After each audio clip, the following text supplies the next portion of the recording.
The Radio Forest Podcast. Hey, we're glad to have you, Forrest. Welcome. Hey, I'm really enjoying your book. We're talking to author Joel Selvin, Drums and Demons, The Tragic Story of Jim Gordon.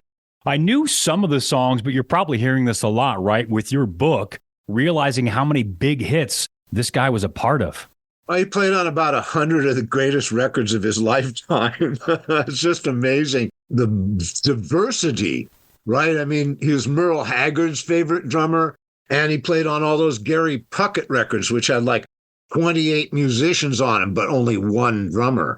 It's just an extraordinary array of big hit records like You're So Vain, Carly Simon, Sundown by Gordon Lightfoot, Rikki, Don't Lose That Number by Steely Dan, not to mention Derek and the Dominos, Mad Dogs and Englishmen, Delaney and Bonnie and Friends. You know, it's an amazing playlist, amazing. When did you start writing this book? Because he hasn't passed away that long ago, or hadn't rather. Jim was alive. I started at the beginning of the pandemic, going through my record collection and starting to think about doing this. So it's been 4 years. I would send him letters and send him books and yeah, it is typical of long-term schizophrenics that they become more remote and more withdrawn. And that's how Jim was described to me by people who were inside the joint with him, that he was a quiet and remote presence on the yard. He didn't have a prison job because he had all the royalties from Layla, so he could get everything at the commissary he wanted. And he just spent a lot of time in the day room or his cell.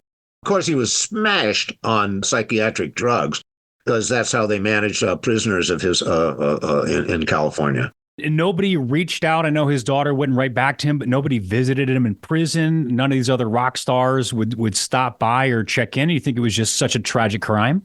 The crime was so shocking, and it came out of the blue because people didn't know about the years and years of torment and struggle. They didn't know about all the psychiatric treatment, all the residential programs. I mean, Jim was in 15 mental hospitals in 5 years.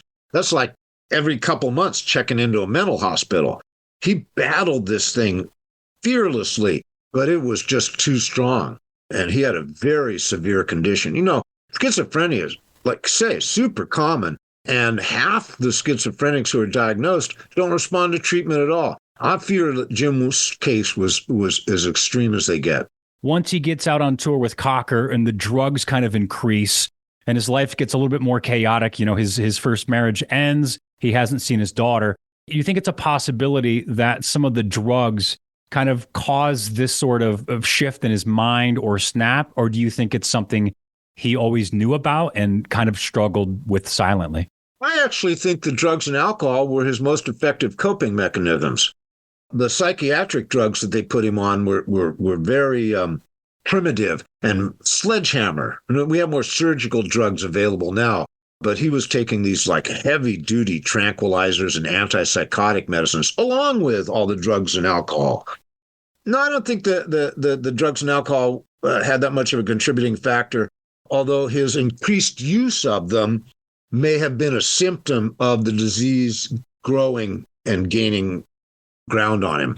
It does seem that he keeps going down that road as things get worse for him. On these hit songs like we've been talking about, co-wrote Layla, was on Good Vibrations and worked with the Beach Boys a number of times. Ends up killing his mother, going to prison for 39 years. Half his life he's left in prison then. Joel, what was it like then to touch base with his daughter? That has to be just a huge undertaking for her to struggle with these feelings and the attention. When I first started the book, I reached out to Mike Post, who was the TV theme guy, and he and Jim started out in the music business together. He's Amy's godfather and close friends with the first wife, Jill. And he was very respectful, but he told me he didn't see any upside to cooperating. And I respected that. These people were in a blast zone of a trauma, the likes of which you never recover from. You know, your life changes and it never comes back. So I went ahead and did the book without their help and finished it and sent it off to the publisher and took a vacation. And the first morning that I was in Hawaii, the phone rings. It's Mike Post. He wants me to know that Jim has died and the family wants to send out a release, but they didn't know how. I did, and I sent out the release, and the family and I became involved, and we did interviews. They gave me photographs, and we developed a relationship. Now, all of them, Mike and Jill and Amy, have read the book, and it was revelatory to all of them. Amy is just, blown away at details she didn't know, and feels all over a sense of compassion that just has been renewed for her. Mike Post and Jill both said the same thing to me, which is they can stop beating themselves up now, stop feeling guilty, because they thought that they could have done more to help Jim. And having read the book, they realized they couldn't have helped him any more than they did. Pretty deep. That's pretty profound. I'll get some good reviews out of book reviewers and stuff, but nothing more meaningful than that. Talk about some of the iconic shows that you've been to personally, not necessarily ones people have talked about, but shows that you've been to in the Bay Area, because you've been there for such a long time. Yeah. And that was such a hotbed of these iconic bands. So what's one of the first couple ones that stand out in your mind for whatever reason? There's a couple real good ones to mention. First of all, I went to The Last Waltz. And I got to tell you, the movie's great, but it's got nothing on having been in that room that night. The thing that isn't in the movie that I'll never forget, it's 3:30 in the morning, and everybody in the world has been on stage singing I Shall Be Released, and Dylan's the lead vocal, and they all go off, and the audience just demanded an encore. Minutes went on, and finally the band comes back without any of their guests, and they just rip Winterland at it. New one with Baby Don't Do It. And that was the last moment of the band's career. It was just, it was awesome. In the 90s, Tom Petty and the Heartbreakers decided they needed to sort of renew their love of playing music. They were tired of doing these amphitheaters and playing the same songs in the same order and feeling the responsibility of the heavy ticket price and all that. And they sat down at the Fillmore 1,100-seat auditorium for 30 shows in 2 months. And it was like a part-time job for me.